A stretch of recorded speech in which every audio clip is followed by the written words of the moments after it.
అందరికీ నమస్కారం అండి. ఈ సమావేశం ఏర్పాటు చేసిన పెద్దలందరికీ కూడా నా ధన్యవాదాలు. ఈరోజు మీకు అందరికీ తెలిసిన విషయమే, ఈ పశ్చిమ నియోజకవర్గంలో దుర్భర పరిస్థితుల్లో నియోజకవర్గం ఉంది. జీవన ప్రమాణాలు చాలా అట్టడుగులుగా ఉన్నాయి. రోడ్లు కానీ, డ్రైనేజ్ సిస్టమ్ కానీ, త్రాగునీరు కానీ, కరెంటు కానీ ఏది కదిలించినా ఏది సరిగా లేదు.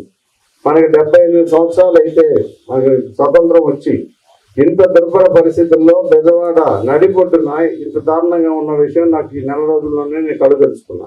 అంతకుముందు నాకు తెలియదు ఇంత దారుణంగా మన భారతదేశంలో ఒక నియోజకవర్గం ఇలా ఉందన్న విషయం.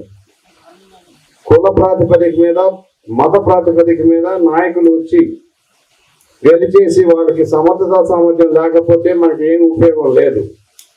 కాబట్టి నేను భగవంతుడి ఆశీస్సులతో ఒక 12 సంవత్సరాలు రాజ్యసభలో సేవ చేసి ఆంధ్రప్రదేశ్కి, ఉమ్మడి ఆంధ్రప్రదేశ్కి, విభజించినాక ఆంధ్రప్రదేశ్కి ఎన్నో ప్రాజెక్టులకి ఆ పని వేరు అన్నీ కూడా ఒక ఎంపీగా చేయవలసిన అన్నీ చేశాను. 3.5 సంవత్సరాలు కేంద్ర మంత్రిగా నరేంద్ర మోడీ గారి ఆధ్వర్యంలో నేను పనిచేసి ఎన్నో నేర్చుకున్నాను.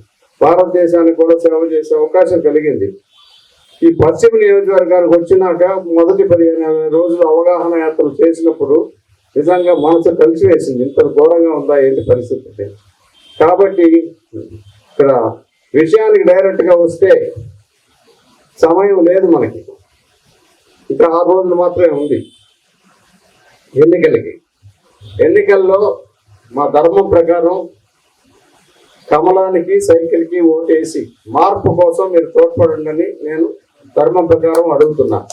అభ్యర్థుల స్ట్రెంగ్త్, అభ్యర్థుల బలం, పార్టీల బలం కూడా చూడండి. అక్కడ భారతీయ జనతా పార్టీ తరఫున అభ్యర్థిగా ఆంధ్రప్రదేశ్లో అత్యంత పెద్ద పార్టీ అయిన తెలుగుదేశం పార్టీ చంద్రబాబు నాయుడు గారి మద్దతుతో, ఆంధ్రప్రదేశ్లో అత్యంత చిన్న వయసు ఉన్న పార్టీ జనసేన పార్టీ పవన్ కళ్యాణ్ గారి మానవతావాది, మానవతా దృక్పథంతో ఆయన ఈ కూటమి ఏర్పాటు చేయడం జరిగింది.